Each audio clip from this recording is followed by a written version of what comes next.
Hello students, if you remember in last part we have seen specific heat capacity of solids and liquid.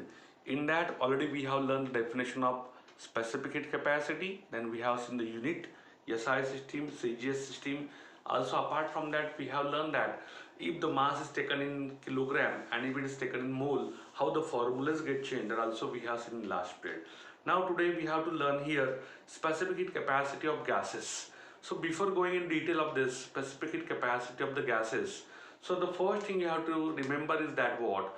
The specific heat capacities are of two types. Specific heat capacity at constant pressure. Suppose I have represented as SP. Specific heat capacity at constant pressure. It is SP. And specific heat capacity at constant volume. It is represented by SV. So what exactly these are? These are nothing but what? In this case, specific heat capacity at constant pressure means what? Amount of heat supplied to the material or substance to increase temperature by 1 degree Celsius or decrease temperature by 1 degree Celsius. How much amount of heat is supplied? That is said to be specific heat capacity that we know. While doing this, if we put a pressure constant, it is said to be specific heat capacity at constant pressure. While doing the same, if the volume is constant, it is said to be specific heat capacity at constant volume. Now, apart from these two things, two definitions we have seen. Specific heat capacities are of two types. At constant pressure, we can find. At constant volume, we can find the amount of heat supplied or taken out to increase or decrease the temperature of given substance by 1 degree Celsius at constant volume or at constant pressure, you can find out. While doing this, the one point is, remember, in case of gases, as temperature changes, quickly the volume as well as the pressure of the gas changes. In case of gas, as temperature changes, quickly volume as well as the pressure of the gas get changed. Okay, because the gases are there. Now here, if you find out specific heat capacity at constant volume, means volume we have kept constant, so here pressure is changing. Okay, specific heat capacity at constant pressure, here pressure is kept constant, volume is changing.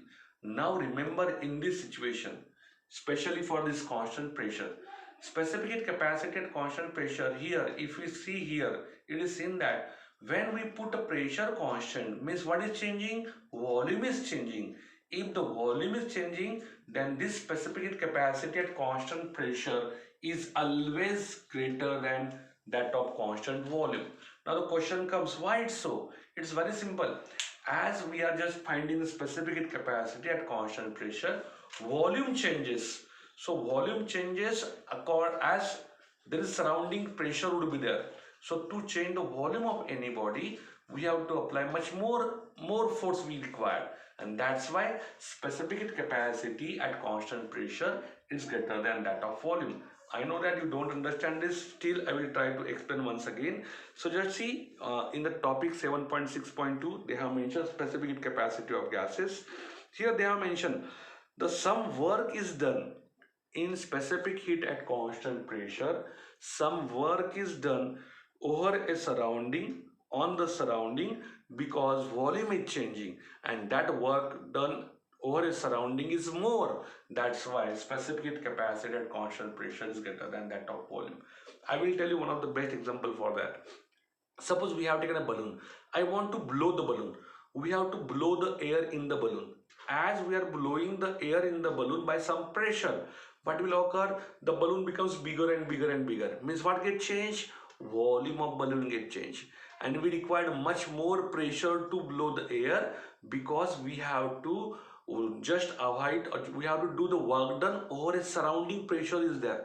We have to apply the work done to eliminate surrounding pressure, so the balloon get increase in dimensions. This volume get changed, we require much more pressure, because we have to do the work done over a surrounding.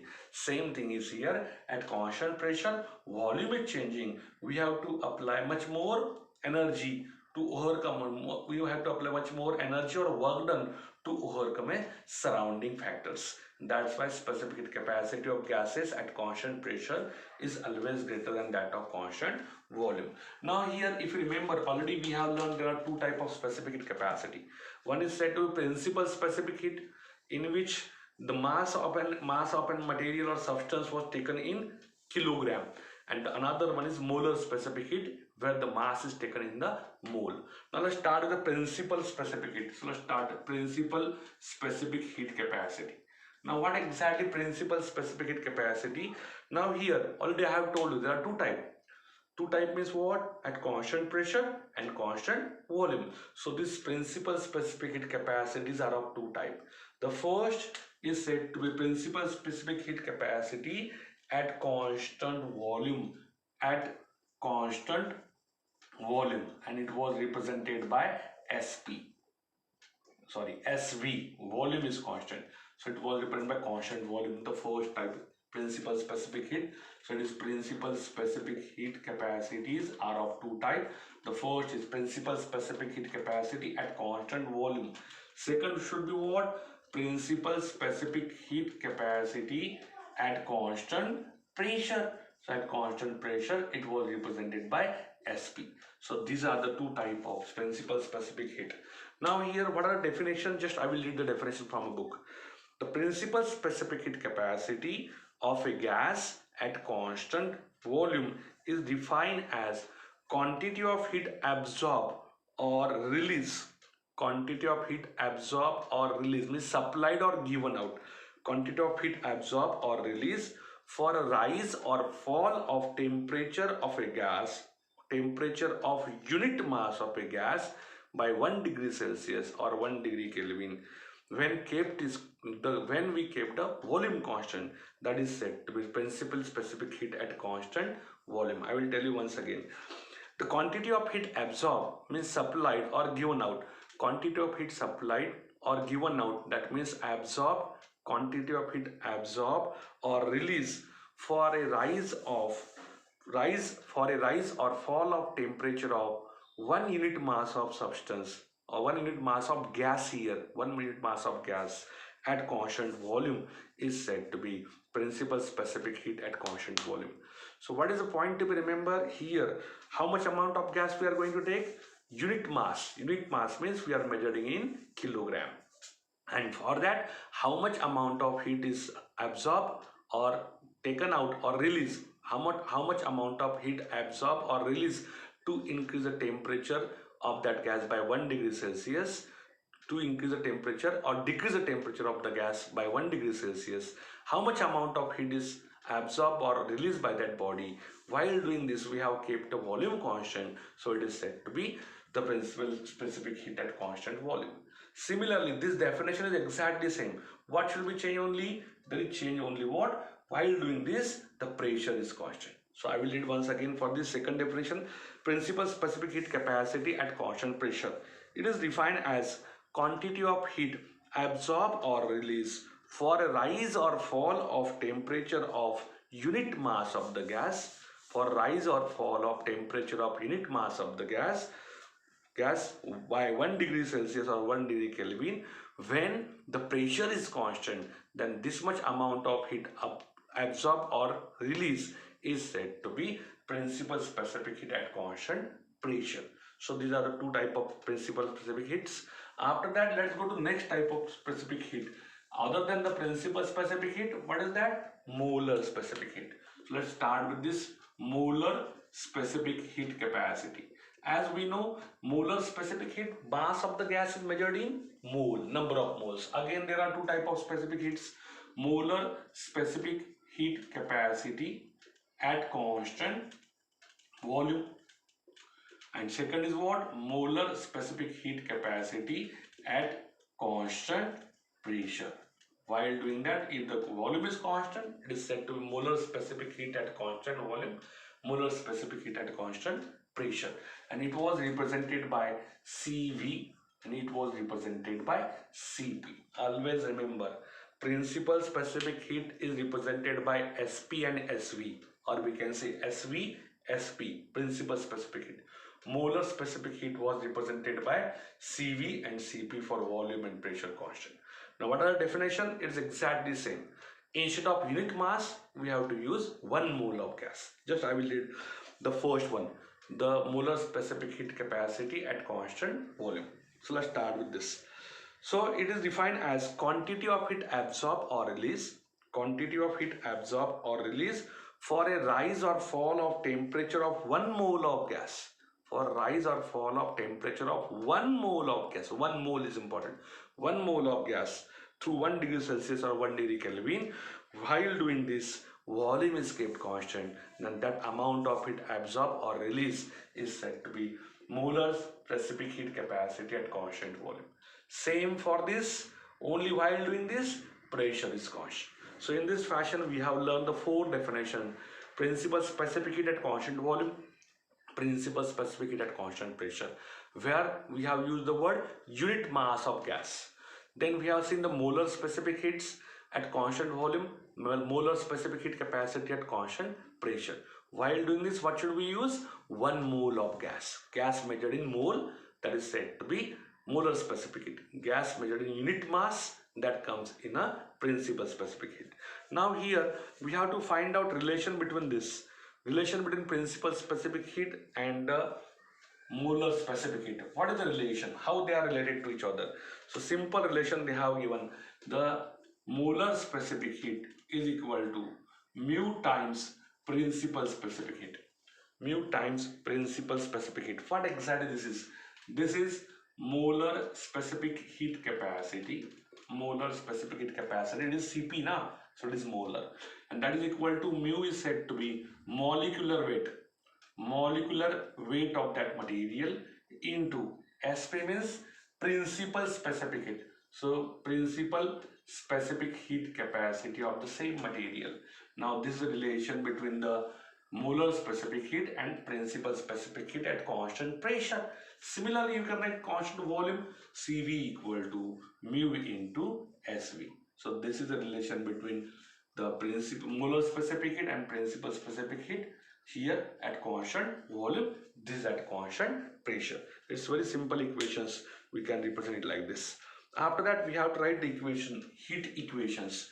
Before going into detail of heat equation, there is one table they have given. In that table, they have taken different gases and they have just given their value of molar specific heat at constant pressure and molar specific heat at constant volume. Cp and Cv means it is molar. Now let's go to heat engine. Heat equations, basically not engine, heat equations. What exactly heat equation is there? Before going into detail, in your book they have given one of the best example for that. If any substance has specific heat capacity of any general substance has specific heat capacity of 1000 joule per degree Celsius. If any substance or material has this as a specific heat of that material, what does it means? It means what? We have to supply, this is the material and this material has this value of specific heat capacity. So this specific heat capacity of this material. Now what does it means? We have to supply this much amount of energy, 1000 joule amount of energy we have to supply to this material whose weight is what? 1 kg, whose weight is 1 kg. 1000 amount of energy we have to supply so that the temperature of this material increase by 1 degree Celsius. And that is nothing but definition of specific heat capacity that we have taken, we have learned already. So when we say that material has specific heat capacity 1000 joule per degree Celsius, it means what? For this material, if it is of 1 kg material, we have to supply 1000 joule amount of energy, then and only then its temperature rises by 1 degree Celsius. The meaning of this, when the material is said to be have a 1000 joule specific heat capacity. Now another way we can represent it, this is the amount of energy supplied to increase the temperature. This is increase. If I want to explain the same thing to fall or decrease the temperature, then we can say if you supply this much amount of energy to this material, if you supply this much energy to material, then it's 1 kg of material. this much amount of energy is supplied, this temperature increases by 1 degree Celsius. Exactly opposite of this, instead of supplying this amount of energy, this 1000 amount of energy, instead of supplying it, if we have extracted, remove it from this material is there, out of that, instead of supplying, I have taken away, just taken away, we have absorbed the heat, we have just released the heat, given out the heat from this much amount of heat we have taken away from the material, then its temperature, instead of increasing, it get decrease, and that decrease is what, 1 degree Celsius, and that is said to be the specific heat capacity to fall the temperature of given material by 1 degree Celsius. Another way, in your book they have mentioned, if we have the material whose specific heat capacity is 1000 joule per degree Celsius, 1000 joule per degree Celsius, and if you supply 6000 joule, and if you supply 6000 joule amount of energy to this material we have supplied, and this material is having a weight of 2 kg, this material is having a weight of 2 kg, then definitely temperature of this material get increased by 3 degrees Celsius. Temperature of this material get increased by 3 degrees Celsius. How it is? 1000 is required for 1 kg. 2 kg, 2000 will require. Okay, and we are supplying 3000 for 2000 joule. Its temperature increases by 1 degree Celsius. 4000 joule, 2 degrees Celsius. 6000 joule, temperature increases by 3 degrees Celsius. This is increase in temperature. Exactly opposite. We have 2 kg of material whose specific heat capacity is 1000 joule per degree Celsius.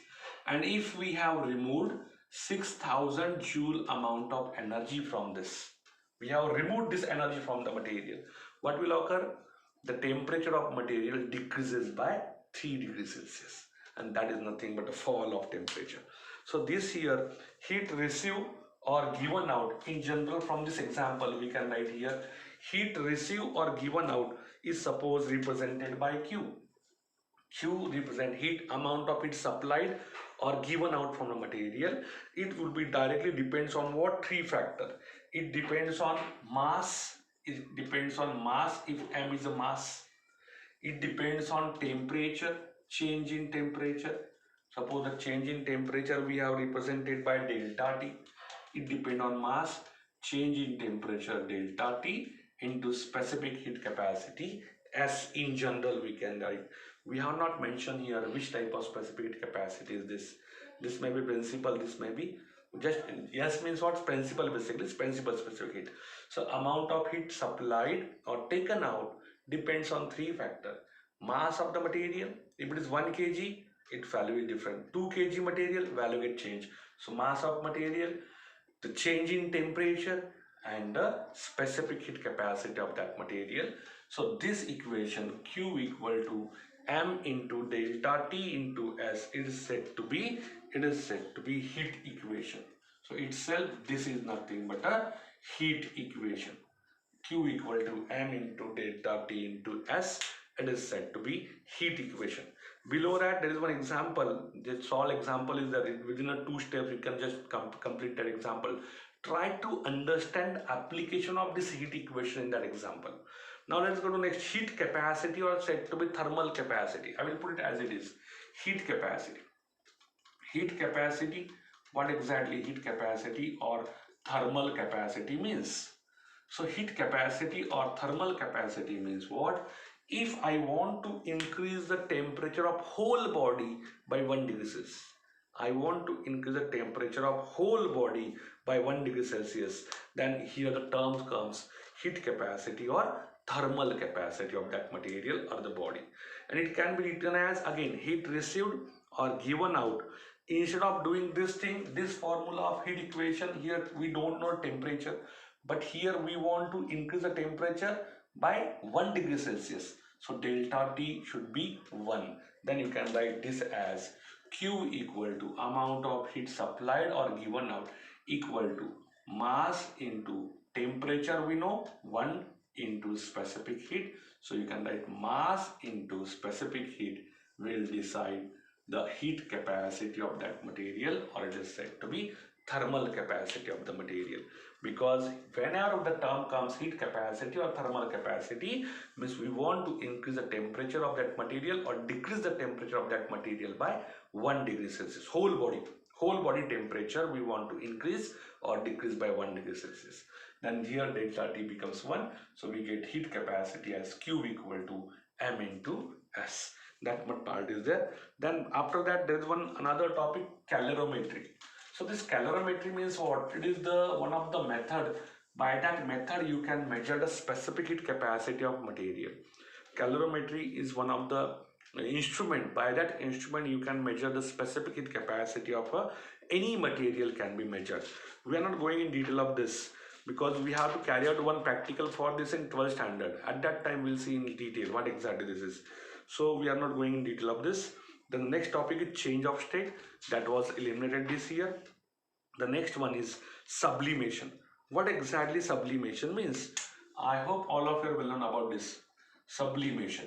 So sublimation means what? There are some material. Such a material which can just convert itself from solid to gases directly. The material in which they can't go to liquid state directly, they go from solid to gases or gases to solid. That materials are said to be sublimated materials, and the process is said to be sublimation, the process of conversion of solid into directly gases or gases into directly solid. That method or that process is said to be sublimation. And one of the best example, I hope all of you will learn about this, that is nothing but a kapur. We know that we go to the god just for prayer or something else. The god we are just burning the kapur, and the kapur is nothing but one of the sublimated material which can convert from solid state to gaseous state directly without converting into liquid. Apart from this, they have mentioned here some of the example. Dry ice means it's said to be solid carbon dioxide, and iodine, these are also sublimate. They never converted into liquid directly from solid to gases or gases to solid. That is nothing but a sublimation. Now next one is a phase diagram. What exactly the phase diagram is? This phase diagram is a diagram, or the phase diagram means what? If we study some material by just assuming two axes, on one axis we have taken a pressure and another axis we have taken a temperature, then that diagram is said to be phase diagram of that material. And here, what is the use of phase diagram? Phase diagram gives the different phases means solid phase, liquid phase or gaseous phase, how the material goes, whether it is in solid and liquid form, liquid and solid form, or it is in gases and solid or gases and liquid form. That was represented by this graph. That's why it is said to be phase diagram. Now if you see, I have drawn the same value, same graph from your book. In your book there is one figure 7.10a, that is a phase diagram of water, not scale. They have mentioned the word not scale because we have started this origin from -220. We have not taken 0. So this is not a scale diagram basically. In general, to understand the concept, just such type of not on the scale graph was drawn. If you want to draw it, actually it -220 means it goes in negative, it goes in negative. That's why just concept they try to explain by this graph. That's why it's said to be the graph is not in the scale. Now what they have done, they have taken a pressure along y-axis and temperature along x-axis, and this temperature is taken in degrees Celsius. If you see here, we can just, I will show you here, just now you get this. Temperature is in degrees Celsius and the pressure is in atmosphere. Atmosphere means what? Atmosphere is one of the unit to measure the pressure, just like a pascals will use. The atmosphere is also the unit to measure the pressure. Now if you see the graph, basically temperature along, so I will write this temperature here so you can just visualize this part. So this is temperature in degrees Celsius along x-axis, and y-axis there is a pressure we have taken. Now if we see in this, there are three curves are there. What are three curves? Suppose this is the first part of the curve, and just I have written here SV curve. SV means what? Material exists in solid and vapor form. SV curve means material exists in solid and vapor form. And this another one, this term, this diagram especially. Here in this material exists in LS form. LS means what? Liquid and solid. SV means what? Solid and vapor. And third diagram is here LV, where the material exists in liquid and solid form. Solid converted into liquid and the liquid converted into vapor. So this liquid vapor diagram, generally solid into liquid, liquid into gases. So this would be the path. Okay, so that is said to be liquid vapor curve. This is said to be liquid solid curve. Liquid solid converted into liquid is W. See, I have mentioned here dotted line. This part is solid. Okay, and this above this is a liquid, and right hand side this is a vapor. Okay, so here if the material changes from solid to vapor directly, just like it is a sublimation. If material changes from solid to liquid, this to this, it is liquid solid curve. If material changes from liquid to vapor, it is LV curve. So such type of three curves they have mentioned here. So what are the point to be remembered? Point to be remembered are nothing but what? If you see in your book, they have mentioned vaporization curve, LV curve. This LV curve is said to be vaporization. When we heat a liquid converted into vapor. That comes under this part, so it is said to be LV curve or vaporization curve. The fusion curve comes under LS. LS means what? This part, fusion curve. Liquid, if we just decrease the temperature of liquid, it gets converted into solid. So that is said to fusion, liquid converted into solid, LS curve. And third one, they have mentioned here in your book, if we see the next page of your book, sublimation curve. So that this part, smaller part, sublimation, solid to direct vapors. That is nothing but sublimation that we have learned before. So that part comes here. Apart from this, they have mentioned triple point.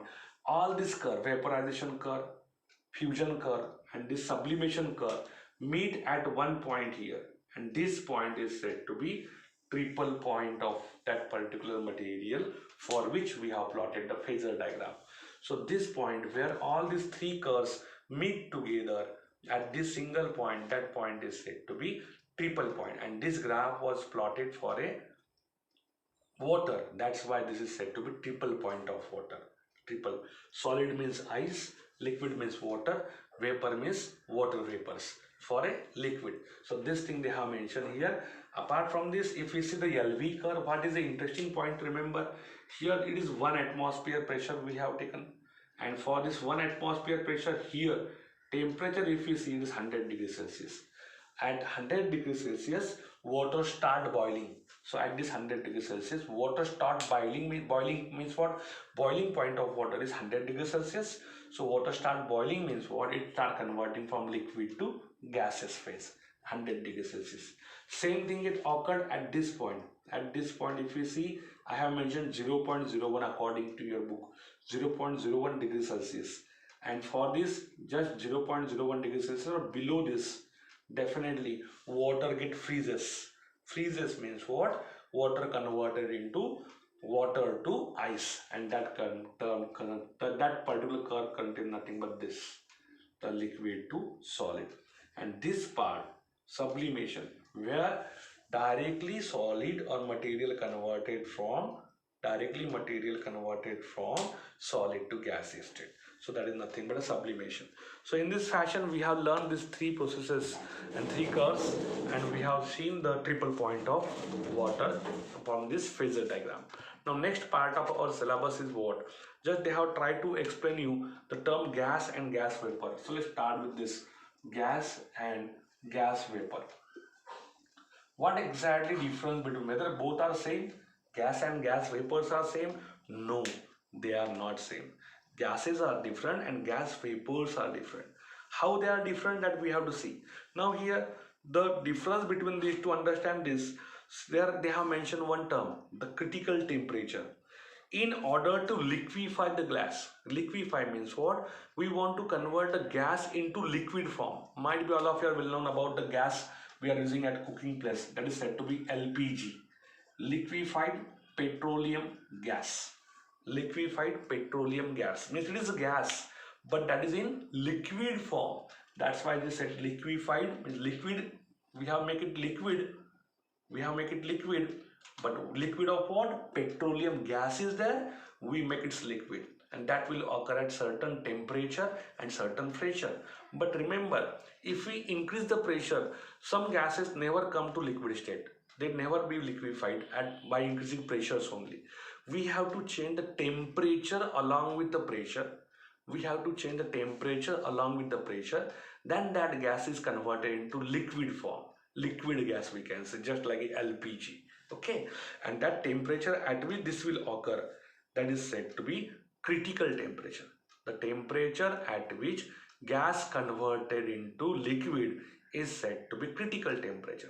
Now the point to be understand why I am going to tell you critical point. This critical point is very important to learn the gas and gas vapor. How it is very important that we have to see. Just see below that there is one table 7.5. They have just mentioned different gases: air, nitrogen, oxygen, carbon dioxide, water vapor. They have just mentioned the critical temperature below which they are in liquid form. So minus 190 for air, nitrogen 147 minus, oxygen minus 118. CO2 will take example of CO2. Carbon dioxide they have just taken, and its critical temperature they have mentioned 31.1 degrees Celsius. 31.1 degrees Celsius. If we have taken carbon dioxide, and if we just liquefy, I want to liquefy it, the temperature must be less than this. If the temperature of carbon dioxide is less than 31.1, it becomes liquefied. It becomes liquid. It is not in gaseous form now. It converted CO2 gas converted into CO2 liquid below this temperature. Okay, but above this temperature, greater than this, below this, so CO2 31.3. So below this temperature, if we go below this temperature, it becomes what? Liquid. It becomes liquid. Above this temperature, what will occur? It becomes gas. It becomes gas, and this liquid is said to be gas vapors, and this is gas. That's why this temperature has most important role, and that is said to be critical temperature. Now let's see here the next topic of the same topic. Next page, if you see, they have just given two example. The substance which is in a gaseous phase, the substance which is in gaseous phase and is above the critical temperature are called as a gas. See, critical temperature, if the temperature of that gas is greater than this, it is said to be gas.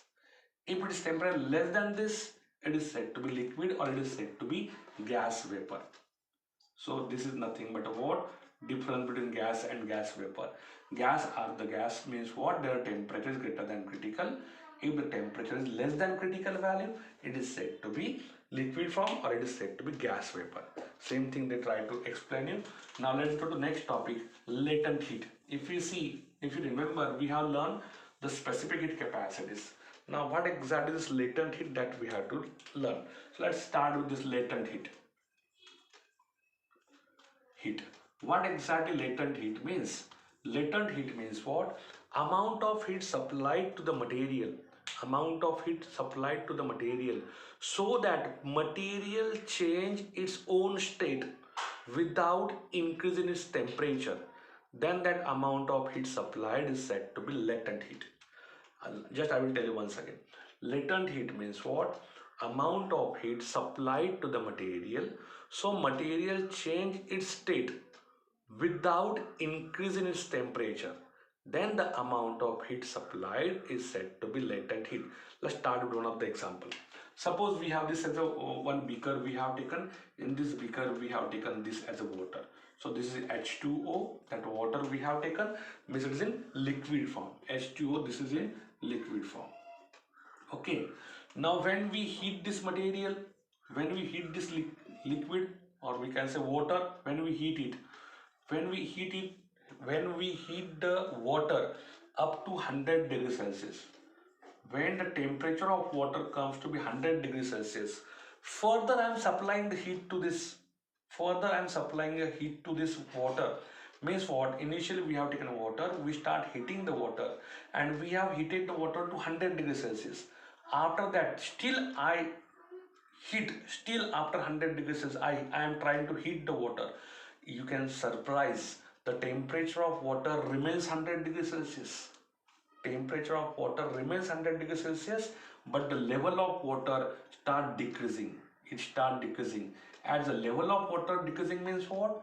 Water is converted from liquid to vapor. Liquid to vapor means what? Heat is converted from water to water vapor without changing the temperature. Without changing the temperature. Now this amount of heat supplied to the material at which there is no change in the temperature of material, but material change the state from liquid to gas, that amount of heat supplied is said to be latent heat. That amount of heat supplied is said to be latent heat. I hope you understand it well now. Now this amount of heat supplied to the material without increasing the temperature of that material, that heat is used to convert the state solid to liquid or liquid to gas. That is nothing but a latent heat. Okay. Now this can be, there are two type of latent heat. Solid, if we heat the solid at melting point, it converted into liquid. That is one of the latent heat. Second latent heat is where when the liquid we heat at its boiling point, it converted from liquid to vapor. So there are two type of latent heat. Before going into details of these two type of latent heat, let's write down the formula. So amount of heat supplied to that material without increasing its temperature, that heat, this much heat supplied to material, and this heat is used to change the state of the material. That depends on what? That depends on mass. That depends on mass of that particular material, and that depends on this latent heat represented by capital L. So this is the formula for this amount of heat supplied depends on mass of material and latent heat. From this you can find the latent heat L equal to Q divided by M. So this is said to be latent heat, amount of heat supplied to material, so that its temperature is constant but it will change the state. Okay, so this much amount of heat we have to supply, and for this is mass of that particular material. So this L is said to be latent heat. Now this amount of heat supplied is measured in what? Joule. So it is in joule and this is in kg. So what is the unit of this? Joule per kg is a unit of latent heat. SI unit or MKS unit you can say. Another way you can just calorie per gram. You can just make the another unit, that is nothing but a joule per kg or joule per gram you can take. That is the unit for this latent heat. Now here just already I have told you there are two phases. Solid converted into liquid, that is change of state, and this will occur at melting point of the material. So that latent heat, that will occur the change of a solid to liquid, that latent is said to be latent heat of fusion. Latent heat of fusion, the solid converted into liquid. Another place, the liquid converted into vapor, that will occur at boiling point of that material, and that is said to be latent heat of vaporization. Same, both the definitions they have given in your book below this in bold black letters. I will read it once. The quantity of heat required to convert unit mass of substance from its solid state to liquid state at its melting point without any change in the temperature is called as a latent heat of fusion, solid to liquid. Next one, the quantity of heat required to convert unit mass of substance from its liquid state to vapor state at its boiling point without change in the temperature of that material is said to be latent heat of vaporization.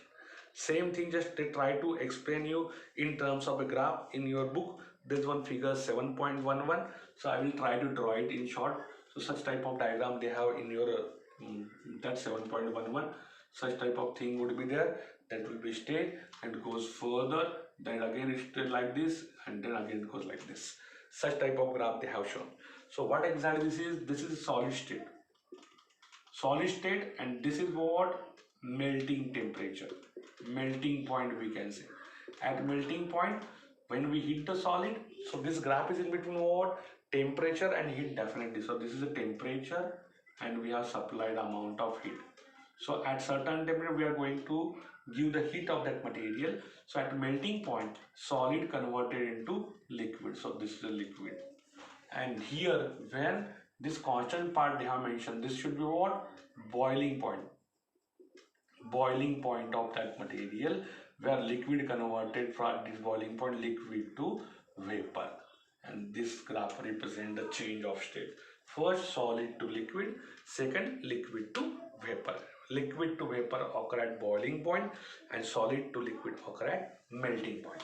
Same thing they have explained in your book. Just go through that also. Now if you see this, we have learned about latent heat.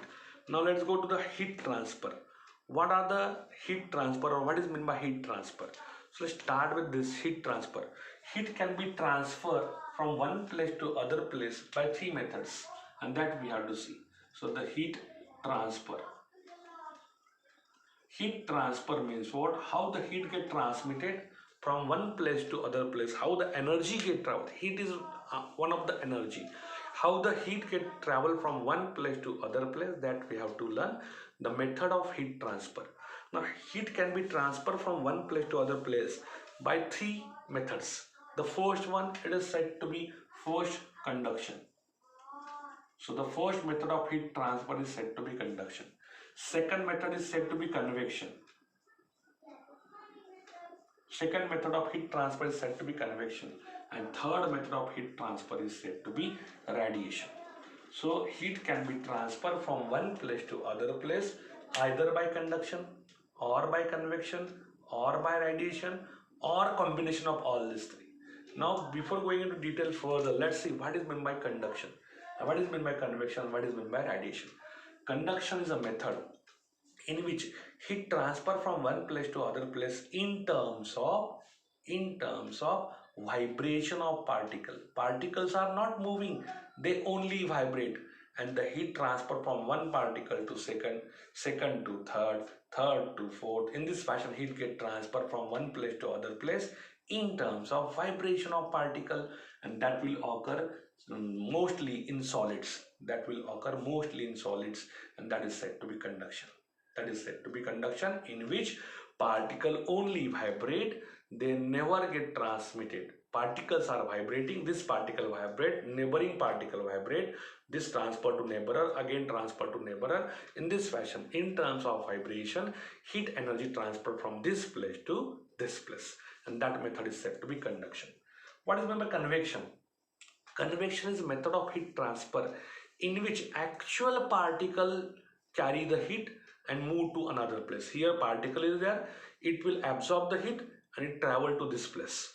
So heat transfer from one place to other place with the actual migration of particle is said to be convection.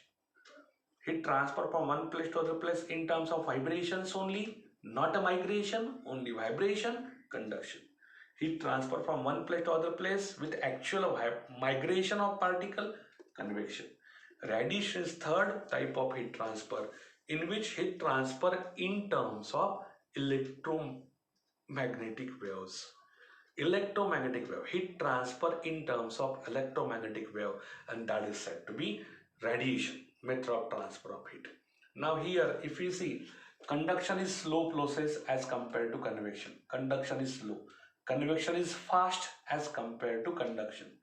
Radiation is fastest among all this. Radiation method of heat transfer is fastest among all this. Why it is fastest? Because their heat get transferred in terms of electromagnetic waves. These are nothing but just like a light whose velocity is 3 into 10 raised to power 8 meter per second. So this much is the velocity of these radiations. That's why the fastest method of heat transfer is radiation. Is it? Apart from this, conduction, particle merge get vibrate. Convection, particle merge get migrated. So in both the cases, in conduction and convection, these are the two methods of heat transfer where medium is essential. If particles are not there, can they vibrate? No. Can they migrate?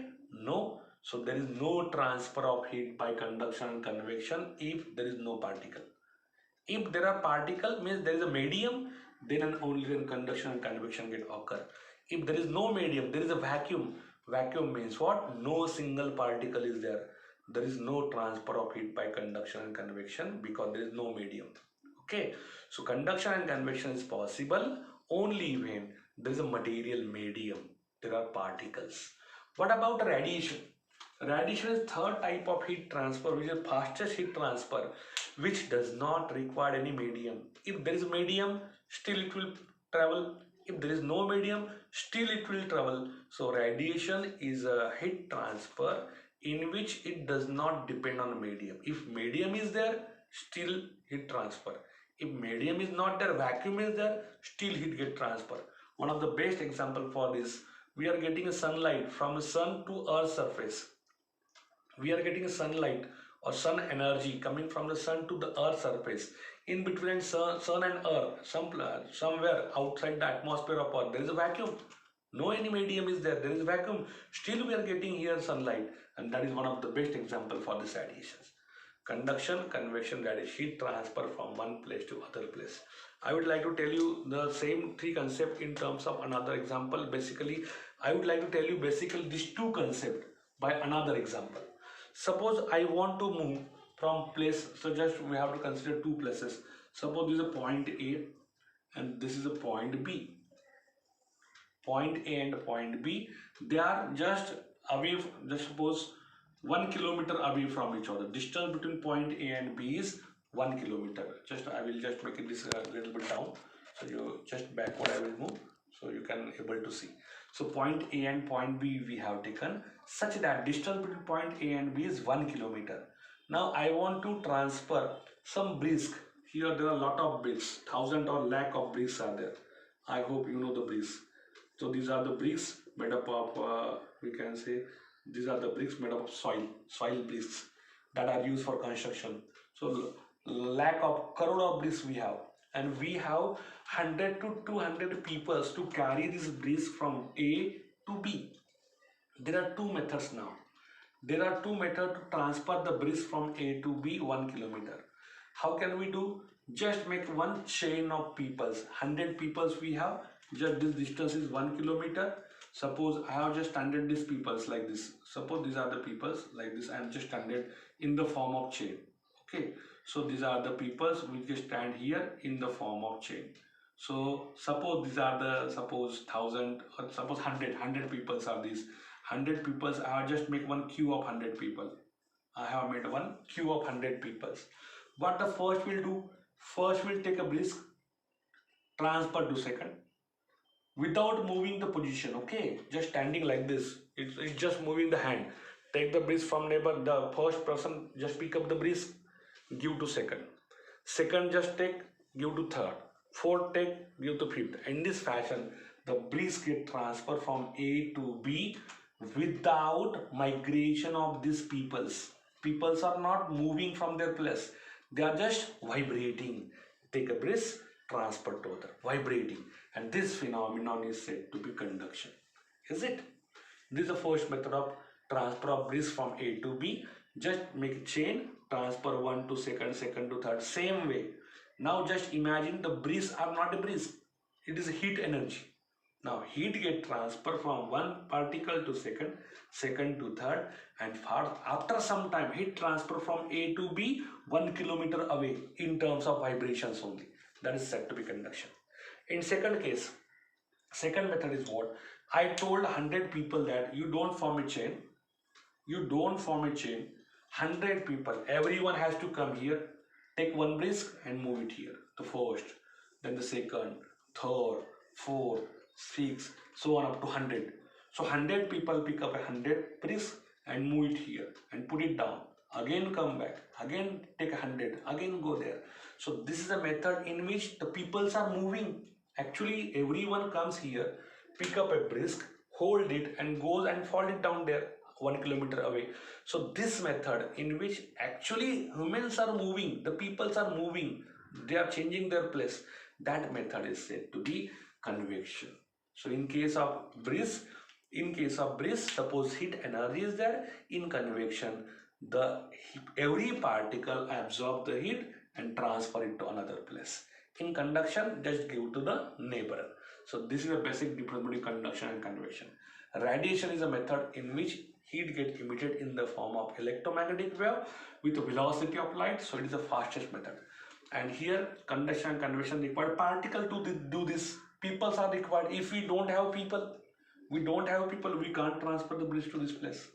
Okay, so peoples are required. Peoples means the particles are required. So they require a material medium for their propagation. But radiation is a method which cannot require material medium. If medium is there, still they will travel. If the material medium is not there, still they will travel. So this is nothing but a method of heat transfer: conduction, convection, and radiation. Do one thing, just read this topic about this, then all of you have to just take one page, make it 3 column: conduction, convection, radiation. Try to find out differences between these three. What is the conduction, convection, radiation? You have to find out differences between this. The first is definition: vibration of particle, conduction; migration of particle, convection; in terms of electromagnetic wave, radiation. Slow process, conduction; fast as compared to conduction, convection is; radiation is fastest process. Okay, so these things. And apart from this, if you found some another differences between this, try to find it out in the same fashion. Find out difference between conduction, convection, and radiation. Now here, just we have just seen conduction, convection, radiation. Now we have to see some properties which are related to conduction. There is thermal conductivity that we have to learn. What is meant by thermal conductivity of material? Then we have to learn coefficient of thermal conductivity. Then we have to learn thermal resistance. Then we have to see application of thermal conductivity, means conductivity. Then in convection we have to see the application of convection, pre and post convection. In radiation, just we don't want to see anything, just we have to see thermal radiation. Thermal radiations are nothing but what? Heat radiations. They move with the velocity of light. That is nothing but thermal radiations. Then we have to see the Newton's law. Then this chapter get finished. Now I think it's very long video, so we'll stop it here today. So just watch my video and try to learn. After watching the video, try to read the same topic from your book for your better understanding. So thank you. Let's see for the next video. Thank you.